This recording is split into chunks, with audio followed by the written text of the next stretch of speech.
You're listening to Sweep the League.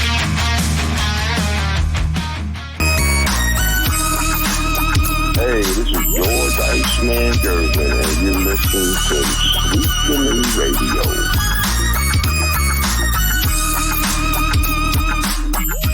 All right, welcome to the Friday edition of Sweep the League. Going a little early today, about 3.5 hours early. Don't you worry, if you're used to seeing us at 9 o'clock on Fridays, this same show is going to be rebroadcast tonight at 9 o'clock. For those of you that are late nighters out there, Sweep the League, we come to you at 9 o'clock tonight. Coach Gio is on vacation. He's actually on his way to Kentucky to watch Georgia, Kentucky this weekend. Hopefully we'll get a report from him from that game, which is happening tomorrow. So hopefully we'll get a report from Coach Gio. It's going to be joined by Derek Gervin, Hall of Famer Derek Gervin. That's around the corner. We talked about that last night. We're going to talk about some San Antonio Spurs stuff, some doings this weekend. You know, we're going to just get everybody ready for the weekend. Today's Locked On Spurs episode. I was appearing on it with Jack Thompson and Jeff Garcia. We're going to get Derek's takes on some of the Wemby picks that they are making out there on FanDuel Sportsbook. See if Derek would take any of these bets right here on Wemby. Let's bring him on in. First and foremost, the MCS General Contracting, Special Leaf Tea, Cash Run Sun Solar.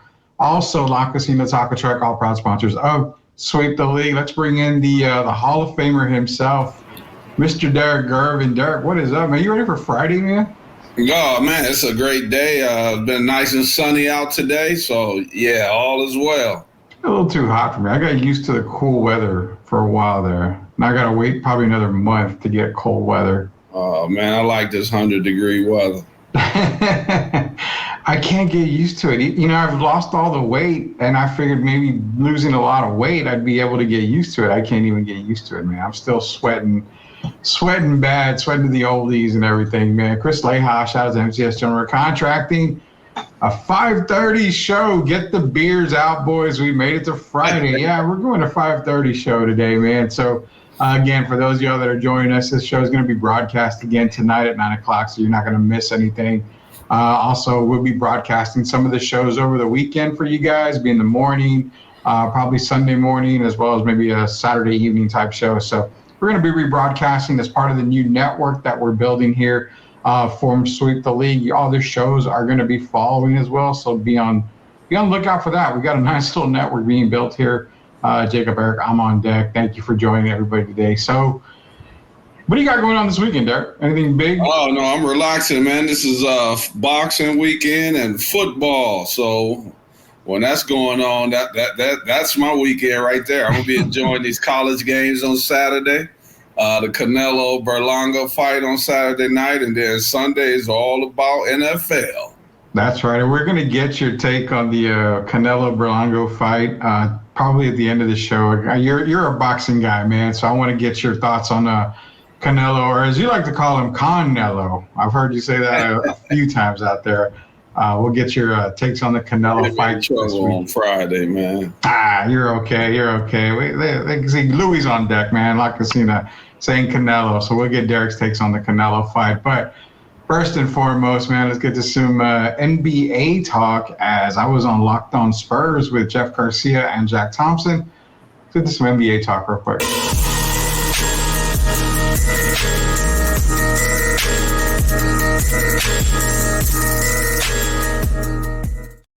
It's a little too early to be talking about the NBA, obviously, with the, the schedules come out, but we haven't even hit training camp or anything.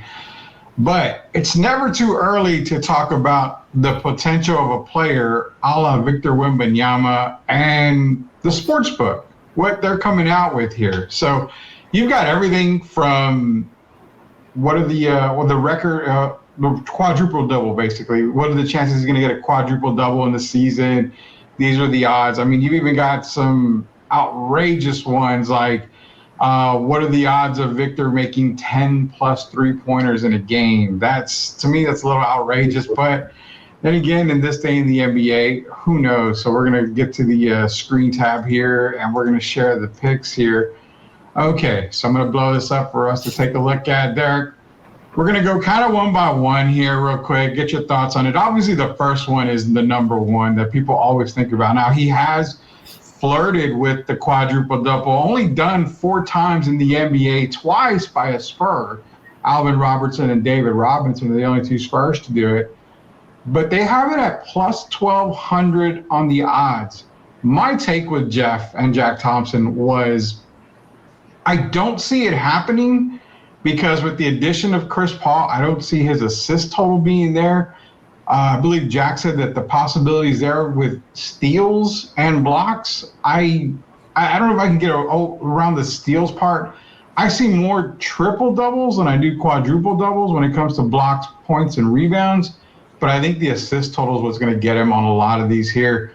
What are your thoughts on the odds being 1,200 to 1 or plus 1,200 for Victor to get a quadruple double, just one, in this coming NBA season?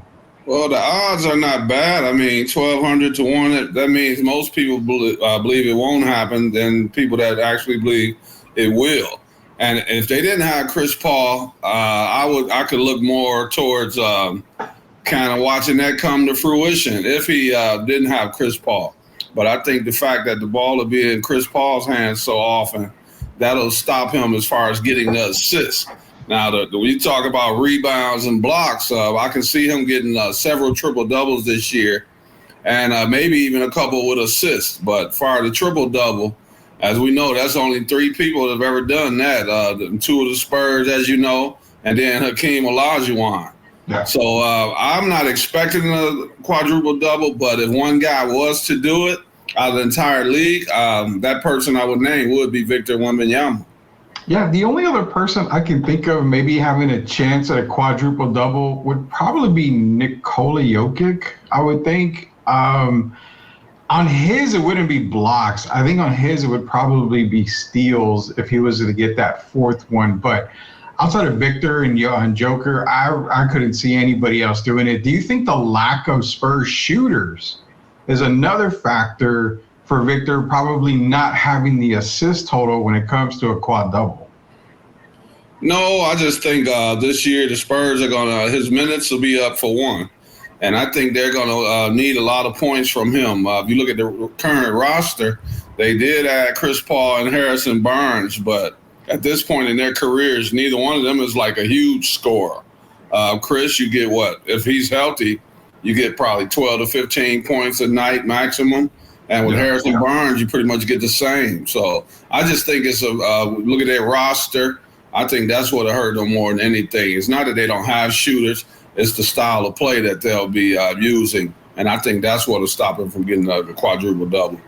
Talking with Derek Gervin here on Victor Wembanyama's future in San Antonio this coming season. These are the odds, the betting odds, the special betting odds for Wemby coming into this NBA season. Now, the next 3, Derek, I took all 3 on the bets. I was like, yes, I'm laying money down no matter what. One of them is Victor to score 50. Next one is Victor to score 55. And the last one being Victor to score 60. I took all those as yes, I would lay money down. The 50-plus points is a plus 130, 55 is plus 650. Now, the 60-plus points, as we can see, is plus 2,500. I said I would take that all day, especially with those odds, because of a player like Chris Paul coming into the league. The pick and roll is going to be there. I feel that he's going to be able to free up a lot more. Chris Paul's going to put him in better positions to get easier baskets. So a 60-plus point game to me, very doable. I think the 50 points is definitely doable. Victor, man, I don't know, because sometimes he can be a little unselfish. And then I think about him shooting the 3-ball. And I think this year he'll have some really good games where the 3-ball will be falling. And then he also likes to score in transition. So if he's hitting that 3-ball, and we know the jumper is pretty pure, he got a really nice jumper for anybody. I won't just say a 7'4" guy, but I give him the 50. I say is more realistic than the 60 because the Spurs, I'm still saying the style of play. We don't know if they're going to try to get up and down the floor a lot, or are they going to be more of a half-court team? But I can definitely see him scoring 50 and probably more than once this year. Yeah, because I believe his career high is 40 points. And I think if you get in Chris Paul, the point guard in San Antonio, it should equal to more points for Victor just being put in better situations. Hey, Rudy, you know what should motivate him? What's that? When I played in college, Wayman Tisdale, the great Wayman Tisdale, rest in peace, scored 61 against us. He was with Oklahoma. And that kind of motivated me. And then when I was fortunate, when it snowed in 1985, we played Baylor. I had 51. I felt I left a few points on the board, but that was my motivation. And I'm sure with Victor, believe me, that Joel Embiid's 70-point game is still in his mind. I was going to say if there's one team he probably puts up that 60 burger on, it's going to be the Philadelphia 76ers, knowing that Joel put at that plus 70 on them.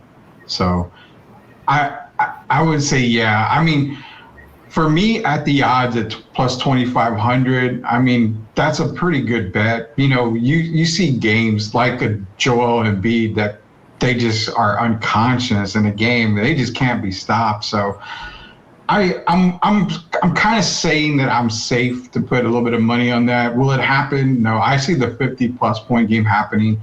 The 55, you're talking about a couple more buckets. So, I mean, that's kind of pretty much doable, especially like in a close game where he's going to play a lot of minutes, plus the minutes restriction that he was on. That's going to be lifted. Hey, Rudy, but at 2,500 plus 2,500, they're saying that they really don't believe that's going to happen. And I'm saying that's a really good bet to make because out of 82 games this year, I expect him to play in most of those games. And at some point, I think he's going to catch fire. And so I'm not going to throw the 60 out of there like it's just something crazy. I think he's going to have a really good year. And I think that he knows that the Spurs are going to need him to kind of rev it up a little more offensively. And I could see a 50, 55, or 60-point game or possibly even all three. Yeah, I'm putting my money on all three, man. The next one we're going to get into, this is one that I kind of laughed at in a way because to me, it's one of those that's kind of crazy to me, but they have him at plus 800 odds to get 25 or more rebounds in a game. Now, it's not out of the picture, but my way of thinking and talking to Jeff and to Jack on the Locked On Spurs show that we did today was this fact. I don't see that same instinct that you saw in a Dennis Rodman, a Moses Malone type of player with Victor. Plus, he plays a lot away from the basket, and I don't buy his rebounding skill. So that's the reason why I will not take that kind of bet. Well, will he have a 20-rebound game? Yeah, he'll have a 20-rebound game, maybe one or two in there. I just can't see the 25. Oh, wow. Only way I can see that happening if they were to play an overtime or two. Yeah. We know that can happen. But, yeah, Victor's not focused on the rebounds. Well, he wasn't last season. As he didn't seem to focus on it as much as he should. I think he should be leading the league in rebounds, to be honest about it. We got guys like Rudy Gobert getting 13 to 14 rebounds. I think the Spurs are going to need him to do some astronomical numbers offensively, defensively, and rebounding the ball this year.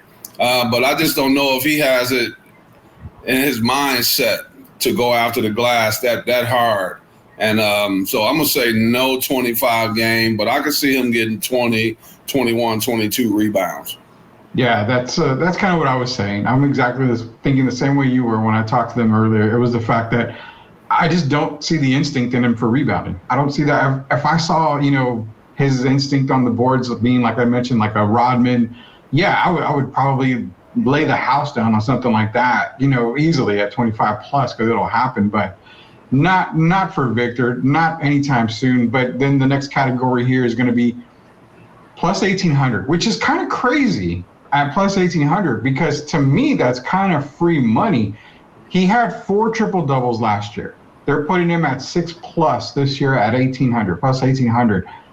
I think with the addition of Chris Paul, this is probably more likely to happen. I'm actually taking the over on this at 6 plus triple doubles. What do you think on that one? Wow. 6+ triple doubles. That's going to be hard because I don't know. I think it would happen, like I said, more so with rebounds and block shots than it would with the assists. I think Chris is going to have the ball a lot. And we don't know what kind of style the Spurs are going to play. This is something new to everyone here in San Antonio. But I believe he's going to have an excellent year. So I'm going to say yes, that he gets about 6 or 7 triple-doubles. I know that's a stat that they talk about a lot today. And I know Victor has that point guard, I'll say, mentality. But I can see him having 6 games of triple-doubles, even whether it comes from blocks and assists or blocks and rebounds. But, yeah, I can see him getting 6 triple-doubles, 6+. Yeah, and that's what I was saying at plus 1,800. I mean, it's almost like you want to take that no matter what, because I see it happening, especially the many times we saw him, with double-digit blocks last year. I mean, to me, it's like, okay, you've got 82 games. I fully, just barring any injury, I fully expect him to play, majority of the games this season, no real minutes restrictions. So you're going to get a lot more time on the court, which means, those games where he was close to a triple-double but didn't have, as many minutes as he was normally playing. Yeah, you get extra minutes of the time, you get extra, stats that you can't get there. This one right here, I really was against. And I remember Jack and Jeff on Locked On Spurs were saying that this is very attainable. For me, it's not. It's 12+ blocks in the game, in one game, at plus 900. Now, I see the double digit in blocks. I see the 10 blocks. I see that, happening, not a whole bunch, but I do see it happening. But what I was mentioning to them was I don't see Victor playing in the paint too much because of the big mans we have now, Joel Embiid, Joker. A lot of these guys play in the perimeter. So they would take Victor away from the paint, which kind of puts that 12+ block scenario here kind of in jeopardy. So I'm taking the under on this and saying he would not hit this season. Oh, man. I'm thinking that he will at some point get 12 blocks, at least 12 blocks. I believe the record is still 14, Elmore Smith. But I think Victor get 12 because when you're playing teams that are tired, say you're playing a tired Washington Wizards team, and you got guys out there that just taking, I'll say, crazy shots because if Victor is anywhere in the vicinity, a lot of times it's a crazy shots. But out of an 82-game season, I think that's a record I think he would want. I could see him in his career getting a 15 game where he blocks 15 shots. So, yes, I'm going to say yes. The 900 plus 900, I don't know, man. That's a bet I might like. But I said at some point this season he will get 12+ blocks. That was a tough one for me. And I think because now when you see players going into year 2, I feel like some of these coaches may actually pull him, away from the paint, using their big man in the perimeter more, taking him away from the paint so that way they can get to the basket. But I also look at Victor's recovery time, and his length plays a whole lot into the factor as well. No matter how far you get him away from the paint, he can recover. So like I said, I kind of maybe could see it happen. I'm not comfortable saying that it will happen, so that's why I would probably stay away from that. But who knows, man? This is a Hall of Famer, Derek Irvin, Rudy Campos Jr., Sweep the League, the early edition, Fun Friday edition. We're talking about Victor Wembanyama with FanDuel on the special bets that they are going right now. We're heading into the next category. And this is kind of where it gets a little crazy for me. This is where it gets a little crazy because at plus 380 on the odds, 8+ threes made in a game. Oh, I know Victor can shoot the 3 ball, but 8+ threes, that's a lot, man. That's a whole lot for Victor. So I'm going to be honest, on the next 4 categories, I never considered taking any of them. But for right now, 8+ made threes. You taking that or no? No, I don't think that's going to happen. And I'm hoping that it's not even the mentality that he has this year. we're only going to go as far as Victor takes us. And I'm hoping that he starts to get that. You mentioned Moses Malone earlier. I don't ever expect him to be that kind of player, but if he just gets a little bit of that mentality and starts being a lot more aggressive, which you know he's going to have to be, that means he wouldn't be shooting as many threes. Shaq made a comment the other day, Shaquille O'Neal, about Victor not being as dominant because he shoots too many jump shots. And so I'm hoping that he listens to what Shaq said. I'm not saying stop shooting the three ball, but don't make that his main thing. I still think he needs to get closer to that basket majority of the game. But I'm gonna say no on the 8+ 3-pointers. Yeah, I'm definitely no, which I'm going to skip one well, no, I'm not going to skip it. It's going to be right here. The next one is plus 2,200 odds, and it's if he makes 10 plus threes. If we don't think he's going to make 8 threes in a game, they're sure as hell not going to make 10 threes in one game. So easy to say you're not taking that bet at all, right? No, I can see him having a couple good games where he maybe get 5 or 6 threes or maybe 7. But I don't think 8 or 8+. I don't see that. Yeah, definitely not. The next category, Derek, is going to be plus 15. It's plus 1,200, and it's 15 or more assists in a game. Again, goes back to who's running the point. Goes back to the style of play for the Spurs. I do not see 15 plus assists for Victor Wembanyama. If anything, his assist total, in my opinion, is going to go down this year because the ball is not going to be in his hand in those crucial moments where he had them last year because of Chris Paul. So for me, it's a no on the 15 plus assists. No, I don't see that. Chris Paul is going to be fortunate. Chris should have a couple games if he's healthy, 15 assists. But I don't even remember. Did Trey Jones get 15 assists once last year? I'm going to say no. I don't think he did. And so I don't think Victor's going to play that style of ball either. Not where he's going to be driving and kicking the guys like Sohan or whoever it may be, and they're knocking down shots at a high level. I don't see that. We're going to need him to get more like 30 or 40 points and 20 rebounds. So, no, I don't see the 15-plus assists. I hope people realize that's a lot of assists. That's a lot of assists. Now, if it was hockey assists, I would take it all day. Well, hopefully one day they'll introduce the hockey assist to the game because a lot of guys do make really good plays to set up that good shot or that great shot now. And so, what we teach today is to give up the good shot for the great shot. And usually when you're doing that's from a hockey assist more times than not. Why do you think they don't include it? Because don't they include it? Isn't it included in FIBA rules? Yeah, but they got so many rules now, man. And they just every week it's like they make up a new statistic. So I don't know, but that's one I think they should get to because they do it. They've been doing it in hockey for years and years, and I actually like it. It means that you're engaged offensively and you're not just playing for yourself. So I'm hoping that they eventually incorporate that into the NBA. I think it would work. Yeah, I think it would work. It would be a really good addition to the NBA, the hockey assist. I mean, good God, you would have had probably 3 or 4 guys in double-digit assists when the Spurs played that one year, the beautiful game. I mean, they were just passing the ball left and right. You could have seen multiple guys have double-digit assists if they were counting the hockey. Really? And that's the main reason I like it, what you just said. It seems just to saying that a hockey assist, it gets guys more focused or ladies more focused on playing the team game instead of a lot of this me ball that we've been seeing lately. Stat padding, I'll call it. I'll be honest. I watched the women a few games this year. People didn't like me saying it, but I've been around this game all my life. And I know stat padding when I see it. And so something like this would take away the idea of stat padding, and it's all about the team. And I would love to see the hockey assist.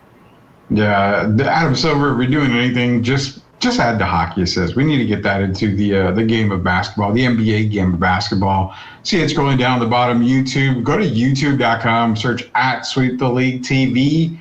Be a subscriber. We're almost to 500 subscribers in that's 500 subscribers in probably 4.5 months. Oh. We appreciate everybody. We appreciate everybody. So when we hit 500 subscribers, MCS General Contractor is going to be giving away a special gift. Plus, we're going to be doing our very first ever cold hard cash giveaway at the 500 subscribers. The only way for you to win any of this stuff is to be a subscriber on our YouTube page. Share it out as well. You want to get us to 500 quick, man, because we're going to start giving away a whole bunch more stuff.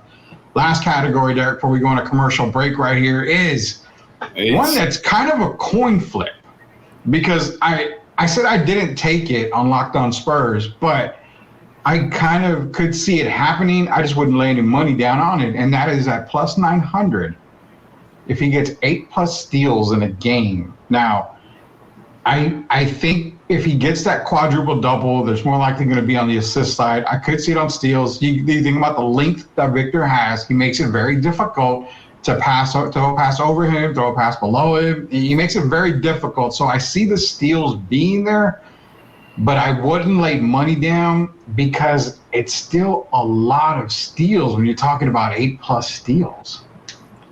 If they were talking like 6 steals, I could see that one or two games. But 8 steals is going to be very difficult. You don't have many people, the best defenders of all time, and I'm talking about wing defenders, and not many of them have 8 steals in one game. So we talking the Tony Allens, the Alvin Robertsons. I know Alvin got it, but that's not like a regular occurrence. And when you're talking about a 7'4" guy, that's a lot of planted passing lanes, and that's also a lot of gambling. And I don't think Victor's going to play that kind of defense with the Spurs. I think he's going to be locked in defensively. So I'm going to say no. I could see him getting 5 or 6 steals once or twice, maybe 3 times. But 8 steals, I'm going to say no. Yeah, it's very difficult for me to see that. I mean, anything can happen in the NBA, especially these days. Anything can happen, so there's no doubt about that. But those are the special betting odds that was covered on Locked On Spurs earlier today with myself, Jeff Garcia, and Jack Thompson. Nice. So, yeah, we covered it. We laid the law down on the betting part, and they say, scared money doesn't make money. So I'm scared of a few of these bets right here. So all you guys do believe you're going to see a 50 piece or two, huh?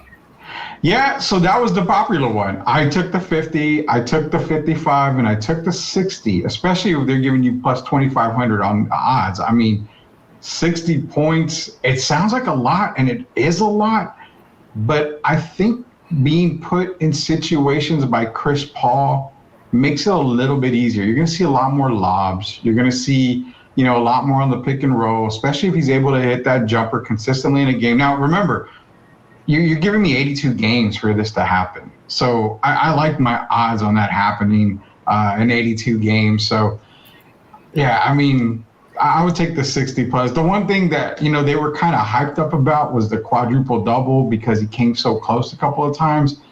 But, even in 82 games, it's completed still is a difficult task, though.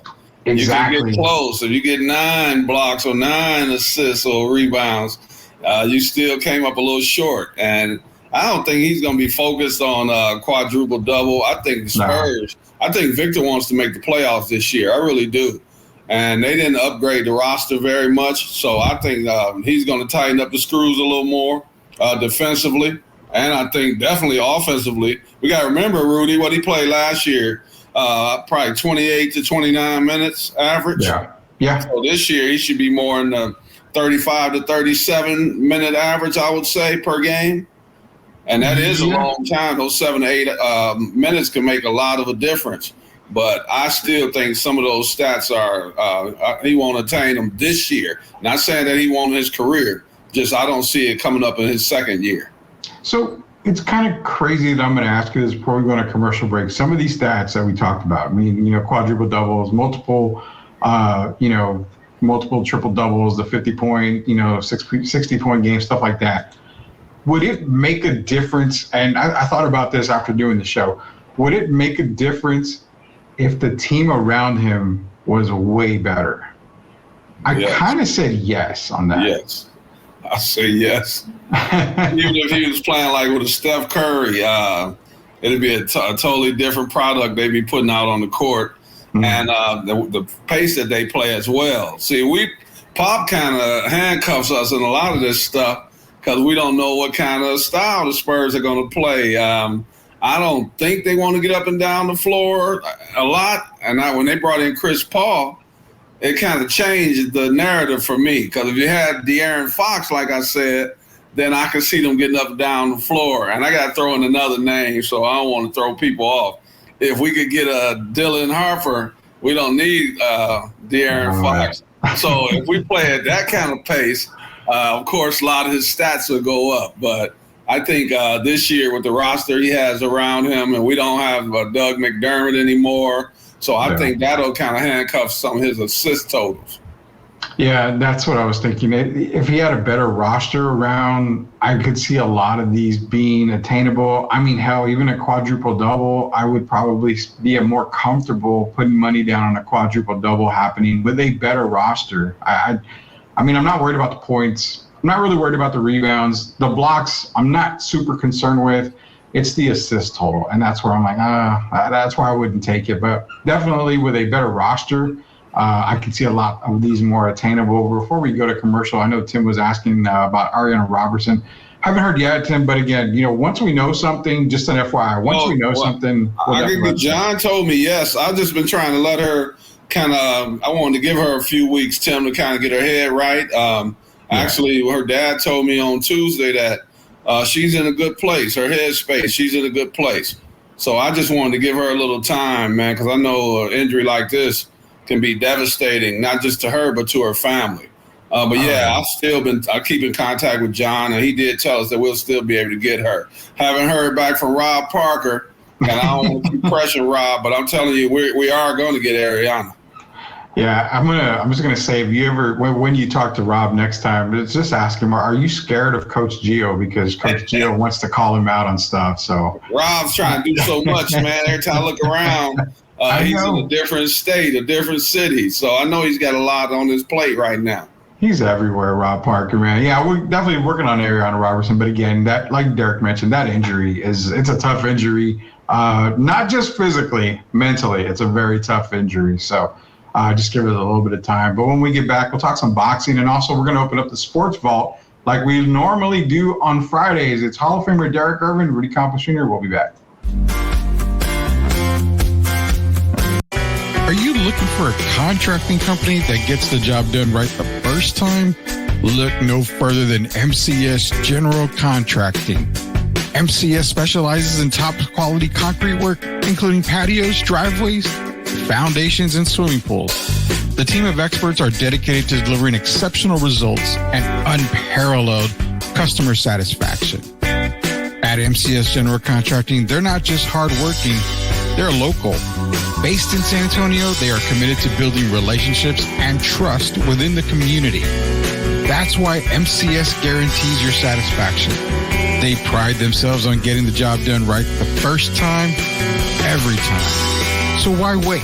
Contract MCS General Contracting today to schedule your project and experience the difference for yourself. MCS General Contracting. Building a better San Antonio, one project at a time. Proud sponsors of Sweep the League. Hey guys, are you ready for a flavor explosion? Look no further than La Cocina Taco Truck, serving up the best street tacos and quesadillas in New Braunfels. With a 5-star rating and rave reviews, they're not just a taco truck. They are a taste sensation. La Cocina staff is the best in town and pride themselves on making every customer feel like family. Whether you're feeding a crowd or just satisfying your own cravings, they've got you covered because no order is too big or too small for them there. Louis and his staff are all about customer satisfaction, and they love their community. Don't worry, San Antonio friends. They're just a short trip away to New Braunfels. So why wait? Come visit La Cocina Taco Truck today and taste the difference for yourself. That's La Cocina Taco Truck, where every bite is a fiesta. Proud sponsors of Sweep the League. Spurs fans, are you ready to stay ahead of the game of the San Antonio Spurs with the best coverage in the business? Tune in to Locked On Spurs, the daily podcast that brings you expert analysis, exclusive interviews, and all the latest news and updates for your silver and black. Join Jeff Garcia, the most informative and entertaining host in the game, as he breaks down all Spurs news and notes, interviews the biggest names, and keeps you locked into all things Spurs. From Monday to Friday, get ready to start your day with the best Spurs coverage in the business. Don't miss out on the expert opinions, the hot takes, and the can't-miss guests. Make sure you're locked in with Locked On Spurs. Subscribe to their YouTube channel now and stay ahead of the game all season long. Locked On Spurs. It's the best Spurs coverage in the business. Don't miss out.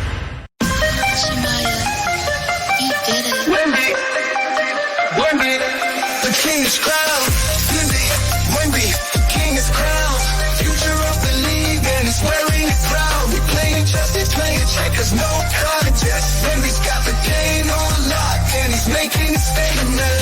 I'm talking about Wemby, the next in line. Future of the league and he's shining fine. All right, welcome back to Sweep the League. Hall of Famer Derek Gervin, Rudy Campos Jr. Family, the album. First album coming out from STL Music and SOTB is going to be released on October 1st. Get it wherever music is available. Wemby song should probably be involved in that as well. So if you haven't heard the Wemby song, very, very popular right now. It's popping everywhere, not only around the country, but around the world. That is the Wemby song. But the album Family is due out on October 1st. So this weekend, Derek, we've got some boxing going on here. You've got Canelo Alvarez and Edgar Berlanga fighting this weekend, tomorrow night, to be clear. You're my boxing guy. I used to follow it a lot. But I bowed out in the back in the day with the Trinidad and Fernando Vargas days, and I haven't really kept up with much of it now. But going into this fight, I mean, what are we expecting for Alvarez Berlanga? Well, first you got the co-main event, which is going to be Erislandy Lara against Danny Swift Garcia. And that's going to be an interesting fight because Lara has been a champion a couple of divisions. He hasn't been the hardest puncher. He actually fought Canelo one time, and a lot of people thought that he outpointed Canelo. So later in his life, he's become a more of a power puncher. So to see him go against Danny Garcia, who was the welterweight champion several years ago, and now that he's moving up to 160, we're going to find out if it matters with the weight difference. And so that should be a really good fight. I'm thinking Lara's going to outpoint Danny Garcia. And then Berlanga, he's Puerto Rican, but he's from Brooklyn. So he does a lot of talking. He's been talking. A 24-year-old been doing a lot of talking.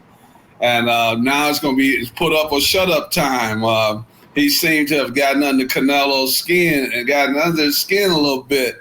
And the young man has been talking. He's been sporting the jewelry at the press conferences like he's Canelo.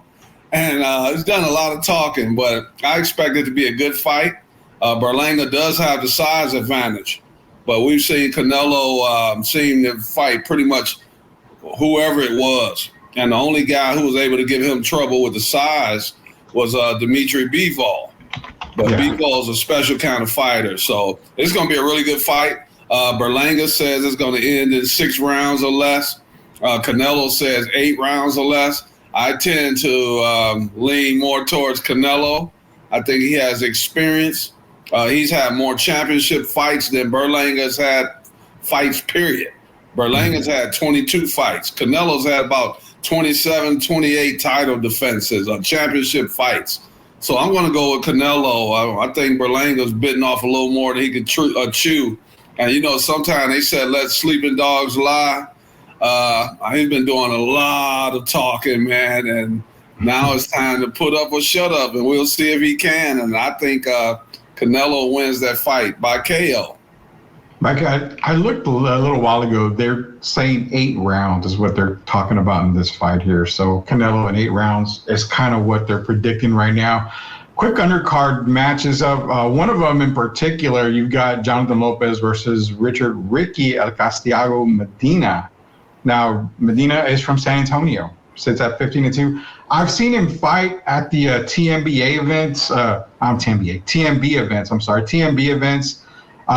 with Ricky Morenes Jr. out there. Runs a great event. We've always had a great time. Unfortunately, I haven't been able to make the last few of them. I just have work and stuff going on, but hopefully the next one I'll be able to make it out there. I've seen him fight, and Medina's the truth, man. He's going up against Jonathan Lopez, who's 16-0. Medina is 15-2 in his pro career. Shout out to the San Antonio kid, man. I mean, hopefully we get another great San Antonio representative in the boxing world. We've had Mike Ayala. I know I'm a little older than you. We've had Tony Ayala. We've had Paulie Ayala, the younger brother. So we've had some champions. We had the late Robert Quiroga, who was our first champion here. Shout out to him. We had Jesse James Leha. We had Bam Rodriguez.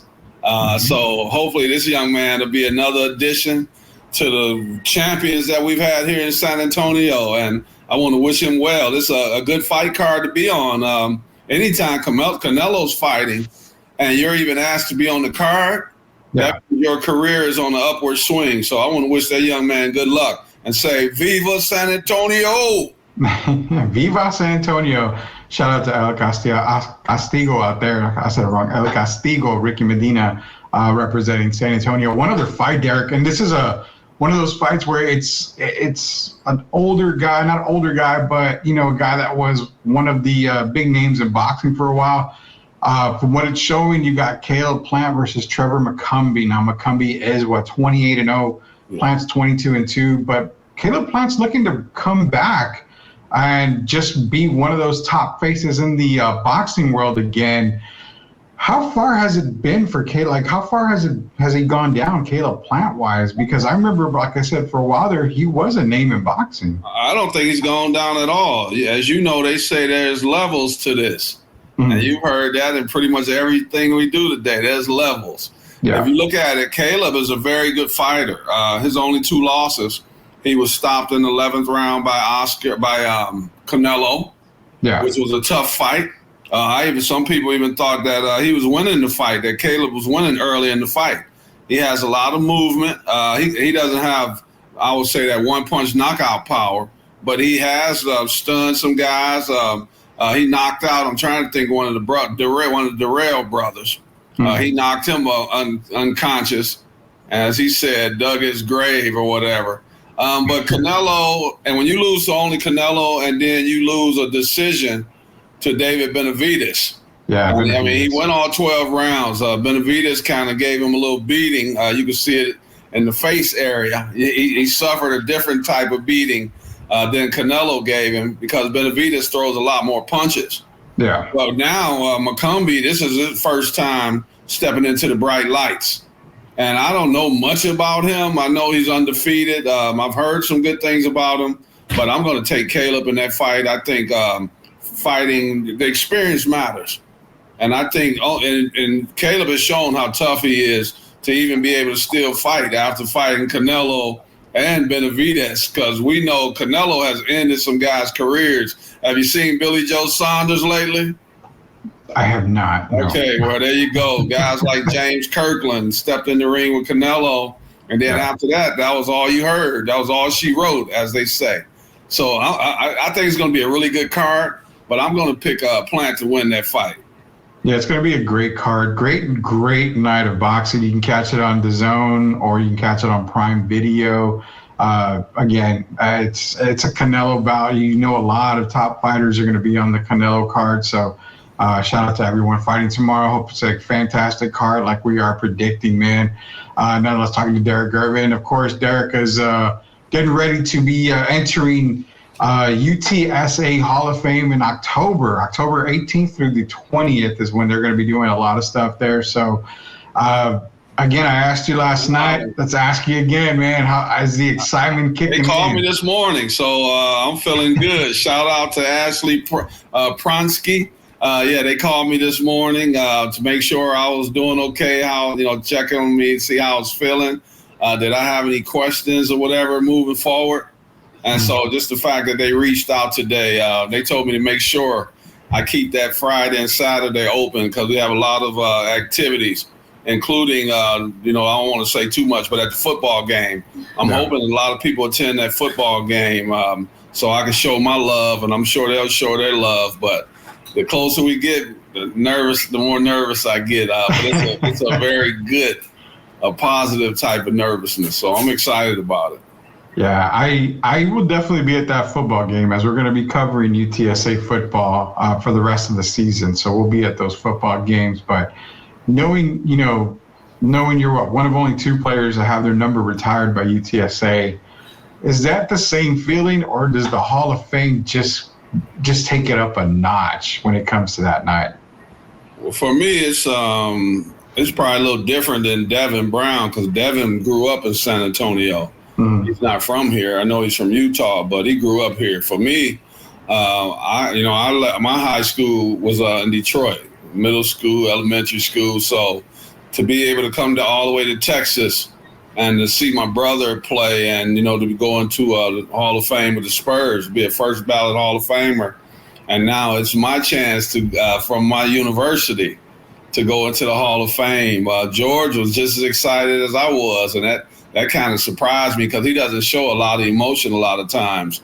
Yeah. And he talked about how big a deal it was and how happy he is about it. And, I mean, it makes me happy, man. I wish my mom was here, but she's not. But I know she's smiling down on me. And it's going to be a great event for the Gervin family, man, to be down here, come from Detroit.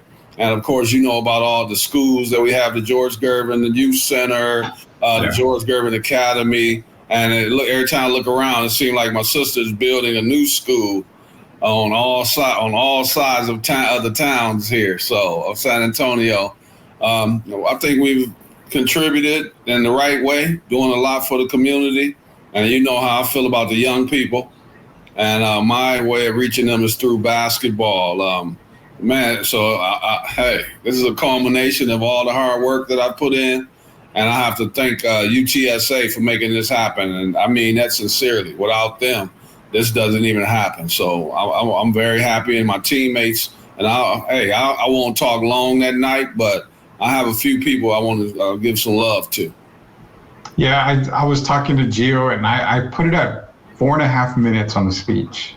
That's what we're going to go over under 4.5. I don't even know if I'm going to go that long, to be honest. I like to get it in quick, man, so I don't bore people, put them to sleep. But I do have some special people that I want to thank, and I can't wait till that night. It's getting closer and closer, less than 5 weeks to go. Yeah, it's almost close. So you can get tickets to the Hall of Fame banquet. Just go to utsa.com, I think, or athletics.com, and there's information on there for you to get tickets to the Hall of Fame. But if you can't make the actual banquet, definitely head up to the football game. There's going to be events going on that weekend leading up to the Hall of Fame ceremony. So definitely hit up one of those events. You can catch Derek at a lot of these events as well, heading into UTSA Hall of Fame. Big congratulations again, man, from everyone here at Sweep the League, man. Will a young Derek Gervin, would he love the fast-paced game like the Suns back in 2005? Right, come on, Mr. Gonzalez. I'm from a scoring family. Are you kidding me? You gonna give me Steve Nash at the point guard? I was fortunate to play with 2 teams in the CBA, which is like the G League today.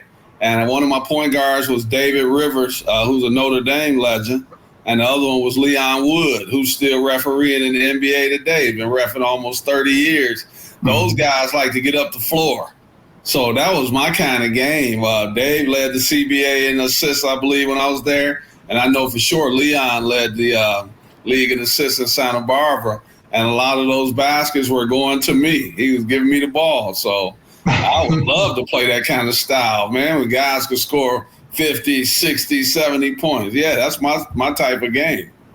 So, it's funny because if I was to ask you, we're going to open up the vault like we always do, but if you had to give me a starting 5 of just a running team, I mean, you were there and they said, you know what, Derek, I'm making you the coach of the new Running Rebels, not necessarily UNLV, but just a Running Rebels team. We want to get up and down the court. Give me your 5 guys that I need to get you. For my point guard, of course, it's Magic Johnson. Okay. For my shooting guard, I got to take my brother. I'll have to move you out of there, Mike, but that's okay. My small forward is James Worthy. Ooh, okay. My power forward, since we're going up and down the floor, I'm going to take Kevin Garnett. Okay. And then my center would be a guy. This just in case the fast break doesn't work. We got to have that guy we can go into that we know going to knock down buckets. And that's my favorite center of all time by the name of Lou Alcindor, Kareem Abdul-Jabbar. Man, and Kareem could get up and down the court. Just look at those Laker days, those Showtime days. He can move, so don't think he can't move. KG, KG's getting up the floor, and James Worthy is the guy who made it famous about running wide on the fast break from the sideline to sideline. That's James Worthy, and George liked to get up and down the floor as well, and then myself. That's a winning recipe, I'll call it. How many points does your team put up a night? With that squad? Yeah, I'm being real.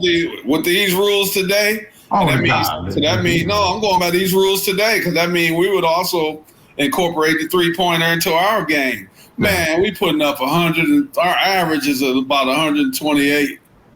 I could see that, man. Jeez, I'm thinking because a lot of people don't realize, the damage George could have done with a 3-point. It's ABA basketball, bringing it to the NBA. That's all it is. It would be ABA basketball being played in the NBA, and that's a high-scoring game. And if you look at it today, that's why they've kind of opened up the floor. It's not as much contact, so that they can get a lot of scoring. And the games that's 140 to 136, 137. Those have traditionally been the most exciting games. That's how we flip-flopped from the 1970s and 80s when the score might be 76 to 73. Now you're looking at the other end of the spectrum, the 140 points. So, yeah, I would want to be a part of that. So Louis saying 150 points a game roughly. Hey, that's a lot. That's the game today. Some of these teams are trying to get up and down the floor. That's what Golden State was trying to do. With Steph and all those guys in their prime. And you got teams, Oklahoma City might be trying to do that this year. You got teams that are trying to get up and down the floor. Houston's trying to get up and down the floor. Yeah. And that means more people that are involved. And that means everybody gets a piece of the pie, I'll say. But who doesn't want to score a 60-point game in a career? Best moment of my life, Rudy. I was able to score when I went to Spain. My first 3 games were 60 points plus. And that was exciting for the fans. And to this day, they still treat me like a king in Cordoba, Spain. So it's just the fact that I'm putting up a lot of baskets. That saying that chicks love the long ball. I remember that commercial. Love the high-scoring ball. I remember that commercial. It was that Greg Maddox and Tom Glavine. Chicks love the long ball. Wow. For those of you guys out there that remember that commercial, that's a definite turn back of time right there. Tim's got an off the ball question here. What was the hardest class you took at UTSA? Man, for me, my hardest class was accounting, even though I liked math. You have to be there every day. You couldn't fall behind. We're talking about accounts payable and accounts receivable and all that kind of stuff. You have to be there every day. So for me, it would be that. And psychology wasn't an easy class either because you're dealing with a lot of different personalities, and you have to learn to be adaptable to all those personalities. I mean, it's psychology. So those were my 2 hardest classes. I didn't like geology either, but it wasn't hard. I just found it boring. Now I wish I would have been more attentive back then so I could learn about rocks and all this other stuff we're talking about. Fracking.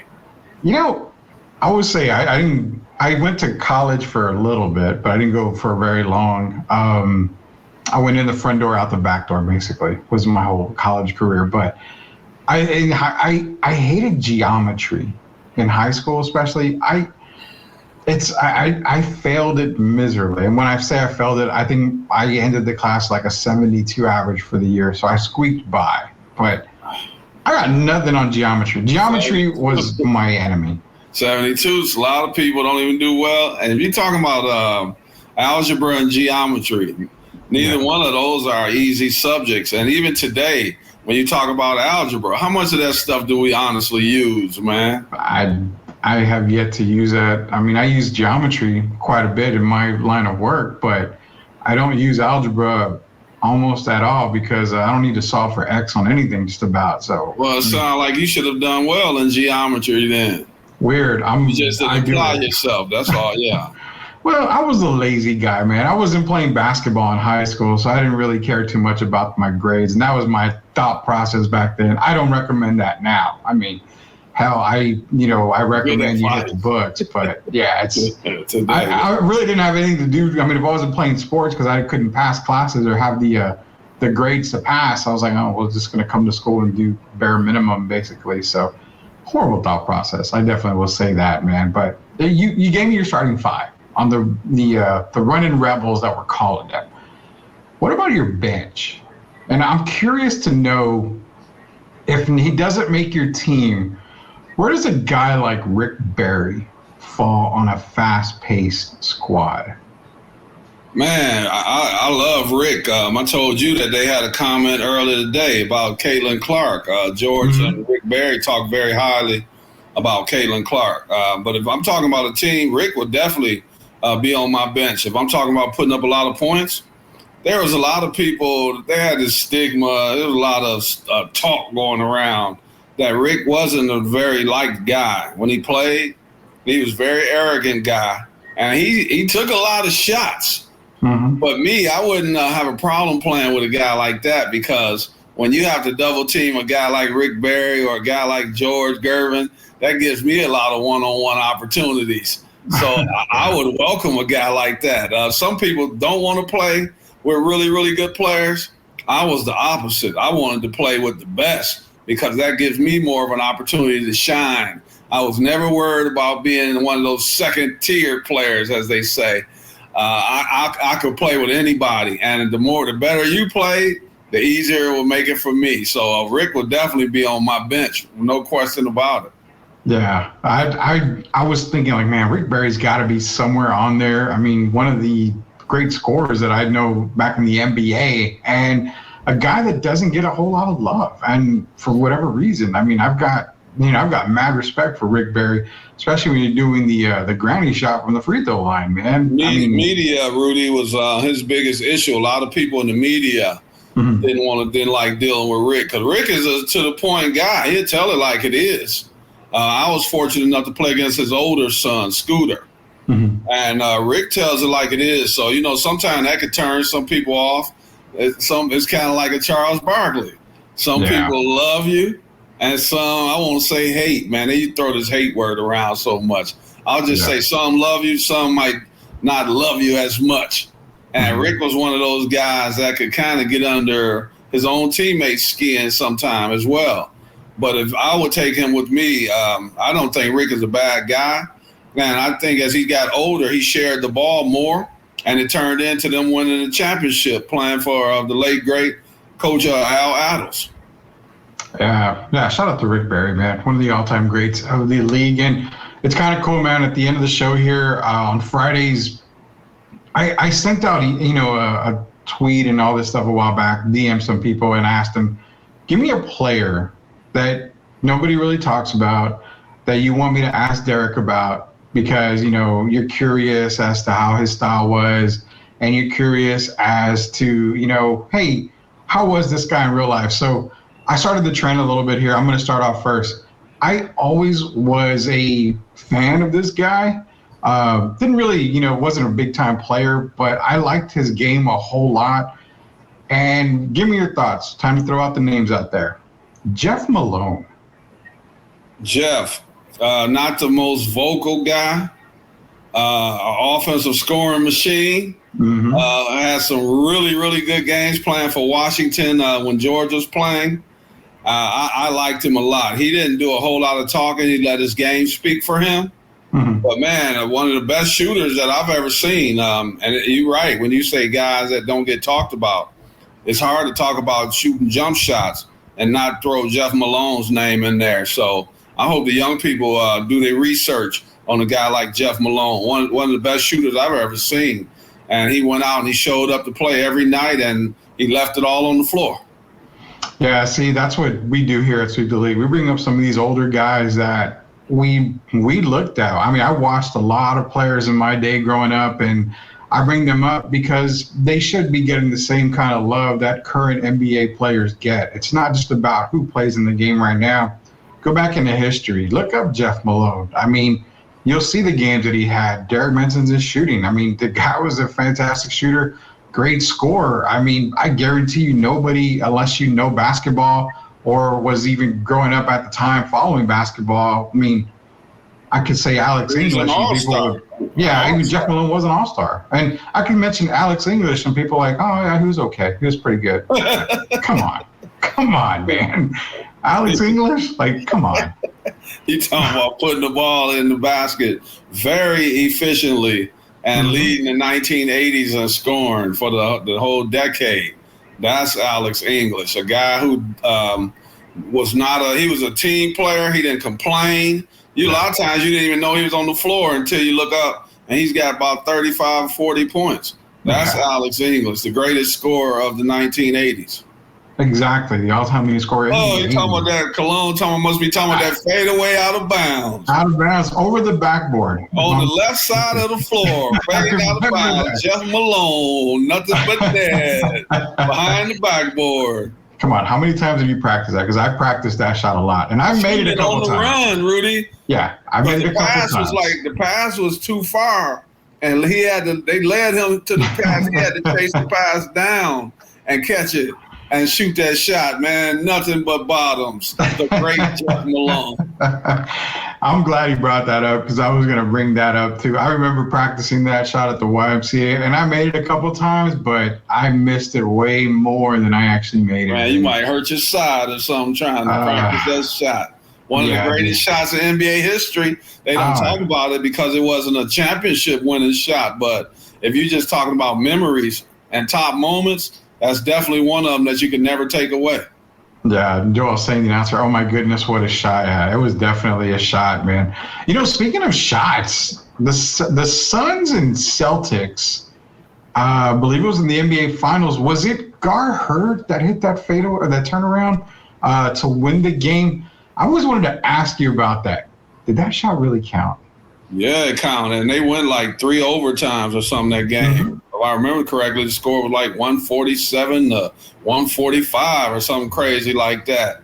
And you talking about that was basketball, my man. It was physical, and those are grown men. They weren't letting the young people come in and play. At that time, it was rare for rookies to get on the floor. Yeah. But I watched that game, and you got guys like Alvin Adams, the great Alvin Adams, who's another one that people need to look up. But yes, Garfield Hurd with the big shot, and they were lucky.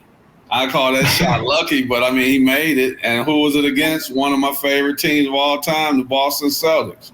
Yeah, the reason why I asked him to count it because I think it was 2 seconds or 1 second. They said, it was a very short amount of time, but because he turned. They didn't do a lot of the instant replay back then. So I look at it today still, and I'm like, questionable if he got it off on time or not. But I'm gonna give him his flowers and say, what a shot by Garfield Hurd. Oh yeah, definitely. I mean, it's still questioned. Like I still question it the way I questioned. And you're talking about old school. You going back 50 years, 49, 50 years. You know me, man. I go all the way back, as far back as I can half the time. So I just remember seeing that shot a long time ago. I'm like, I still look at it to this day. I don't think he got it off in time. There's no way to turn. On the top of the key area, yeah. There's no way to turn. I think it was a second to turn and get it off. But you know what? It counted. It's always going to count. The refs got caught up in the moment. You know, sometimes, man, you can get caught up in the moment and you don't pay as much attention, I'll say, to the clock as you should have.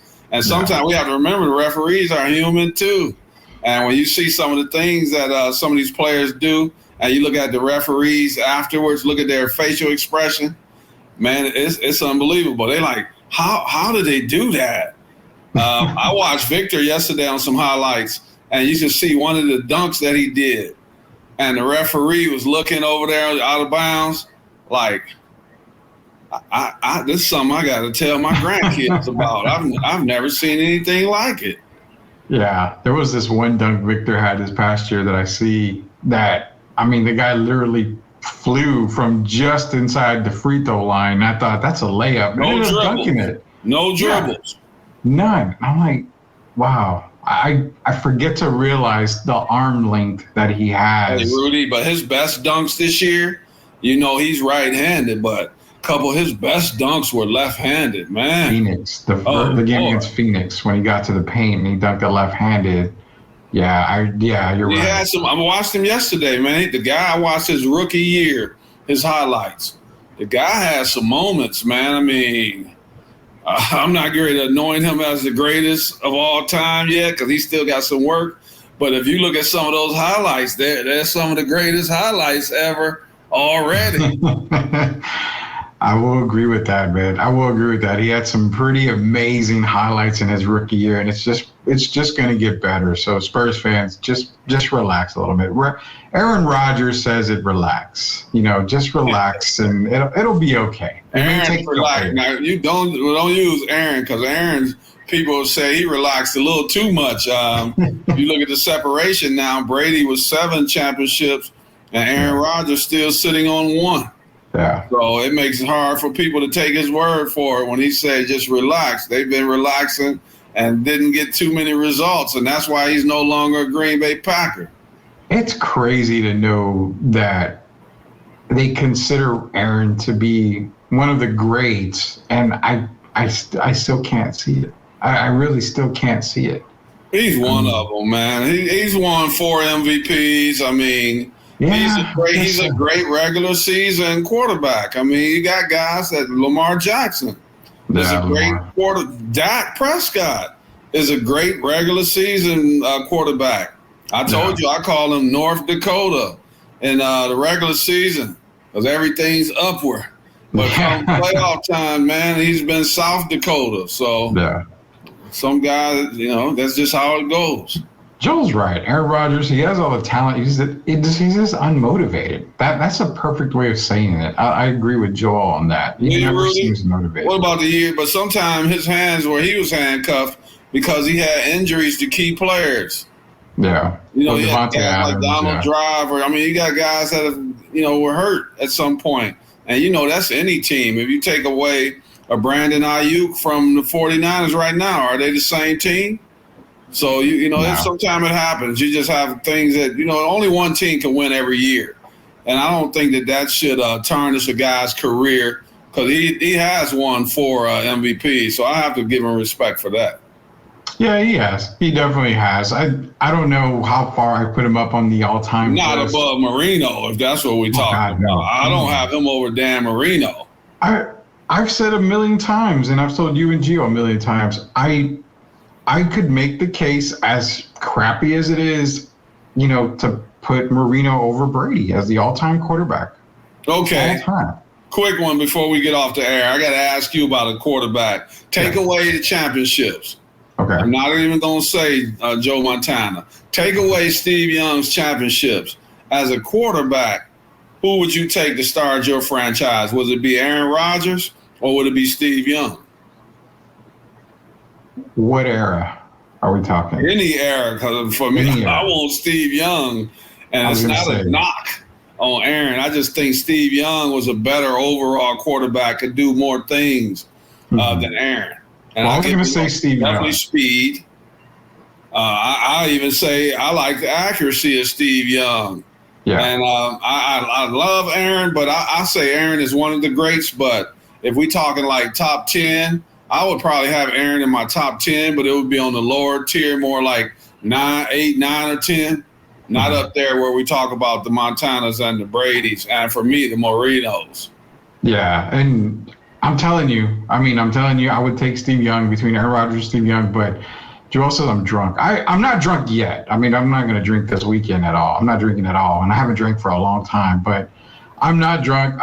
We've looked at numbers. We've compared, and you know what? We'll wait for Gio. Maybe next week we'll do a comparison with Dan Marino, Tom Brady, Montana, because Brady has, he's got the rings. Obviously, he's all time on the rings. I mean, he's put up the stats. But if you're starting a team between Marino and Brady, honestly, I don't know how old Joel is. I don't know how old he is. But if you've ever watched Dan Marino play, I mean, the accuracy, the pinpoint placement of the ball, the speed of the ball. I mean, Pittsburgh Panthers, man. I'm starting my franchise with Dan Marino. He's the greatest thing to ever come out of Pittsburgh. I don't care what players they have, football, basketball, baseball. You talking about Dan Marino. We should do a show about the best passers. So we can talk about the Marinos, the Warren Moons, the Elways, etc. Yeah, we'll do that. We'll definitely do that. Brady's first in pretty much every single category. And that's what I get. Brady's number one in a lot of categories. But for me personally, if I'm starting a franchise and you give me Marino or Brady, I'm taking Marino. That's just that's my own opinion on that. Is it right? And I remember saying that. Is it the right opinion to put Marino ahead of Brady? No, it's not the popular opinion. Take away the rings, though, Rudy. And I hope Joel take away the rings and just look at them as a player. Yeah. Brady, no one knew what Tom Brady was going to be when he's at the University of Michigan. And we know Brady's been very fortunate with a couple of those rings as well. So it's not a slight when we talk about Tom Brady. I know some people go by just the numbers, him having 7 championships. But if you break down a player, there's some guys up there that you could talk about that you could throw in the same hat, I'll say, with Tom Brady. Yeah, and that's exactly the point you made about coming straight out of college. We didn't know what we were getting with Tom Brady out of college. And let's be fair. I mean, we've mentioned before 100 times, some of the rings that Brady got are not controversial. You don't apologize for winning, but if a call goes a certain way, he doesn't win those rings. I mean, the tuck rule against the Flake Gate, all kind of, the Seattle Seahawks, fumble, running the ball, being the interception. So there's a lot of Super Bowls that Brady should not have won. 2 times he lost to who? A guy that's Eli a little Manning, better than Daniel Jones. No, I'm just kidding. He's a lot better than Daniel Jones. And that's the crap I got to put up with. They got to bring up the 28-3 debacle, man. You know what? Okay, that's another ring Brady probably should not have won. Thank you, Quinn and Kyle Shanahan and Matt Ryan, all you guys. Thank you, appreciate that. But there's a lot of times that can we say this, Derek? Before we go, can we say this? There's probably more questionable Super Bowl wins by Brady than there are, they straight out won that Super Bowl. This is what separates Brady from most quarterbacks. It wasn't so much his natural God-given ability. It was his brains and the ability to make the right play. Tom didn't try to force a lot of stuff. But if you just go by skill set, I guarantee you if we did a list of 10 quarterbacks and we didn't put names on them and we just described that particular player, not knowing who they are, I guarantee you out of 10, Tom Brady would not be in the top 3. Yeah, I would. We just talk about their physical ability, not talking about his brains or any of that. He would not be in the top 3. Yeah, we're going to have to do that pretty quick because this is a very popular subject. Real quick, Louis mentioned Peyton Manning. That's the name right there, Peyton Manning. Peyton Manning's another one. I mean, it's so difficult, man. It's like so difficult when it comes to the quarterback play because I feel like everybody bases it off of rings, which is a legit thing. But can I be the defense and say, well, let's debate those rings? I mean, how many rings Peyton win? 2? Peyton's got 2? Yeah. But look, people still to this day remember, even though he only won 2, who doesn't remember Omaha? Exactly, man. There's a lot of stuff we can question. I'm glad that we brought this up because definitely we're going to talk about this. Hopefully next week we'll bring it up. yes, of course, skill set, you can put Rodgers at the top. I mean, Rodgers is definitely skill-wise, but as the case was made, you're not putting Rodgers over Steve Young. There's no way about that when you're talking about skill set. So I don't know, man. It's going to be a fun debate. We'll debate this next week. I'll get Gio involved, and we'll see if we can get somebody else involved to come on here. And all four of us can debate it and see who the best quarterback is. I mean, we don't know. Take away the rings, and it's all fun and games, man. I mean, that's all we got to do on that. Take away rings. Guys like Dan Fouts, those guys move up the totem pole. I'm just saying, guys, there's a lot of guys out there. Warren Moon. If we just talking about guys that can sling a football, Elway's in there. It's been so many of them. So yeah, I think that would be an interesting discussion. No hard feelings, where everybody just make their picks and tell us what they feel, and then we move forward. I like it. We're going to work on that for next week. Again, this show is going to be brought to you. It's going to be rebroadcast tonight at 9 o'clock, so you're not missing it. I know Joel got in late today, but Joel, don't worry. This same show is going to be broadcast tonight at 9 o'clock. We're going to do the replay. We're going to do some replays over the weekend as well. So if you missed the show, go to our YouTube page, just search out Sweep the League TV, click on the show you want to see. But again, this exact show is going to be rebroadcast tonight. So until then, it's for Hall of Famer Derek Gervin, because it's right around the corner for his Hall of Fame ceremony at UTSA for Hall of Famer Derek Gervin. This is Rudy Campos Jr. Until we sweep the league again Monday, I believe. We'll see you later, folks. Everybody have a great weekend. Stay safe.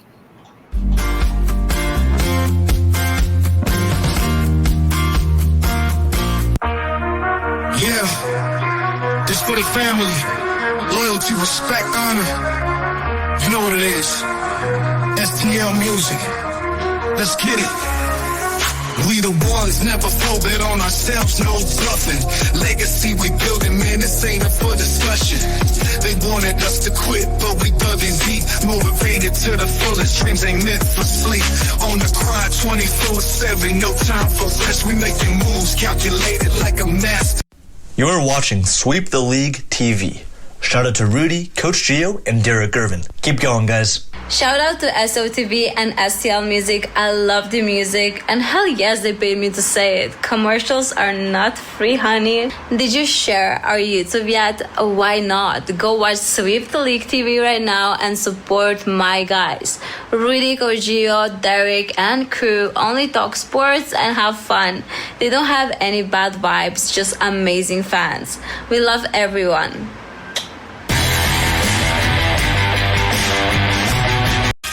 Hey there, sports fans. I'm Ashley, your go-to girl for all things sports here on Sweep the League. Welcome to our daily news reports, where we'll be covering the latest updates from the NFL, NBA, WNBA, college sports, and more.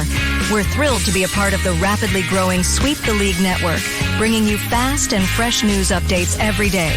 Make sure to subscribe to Sweep the League TV on YouTube for even more in-depth analysis and discussions with our amazing team Monday through Friday. Huge thank you to our incredible sponsors in San Antonio for their support. We couldn't do it without you. So let's get started. I'm Ashley, and I'll be sweeping the league for you every day. Stay tuned for the latest sports news and updates.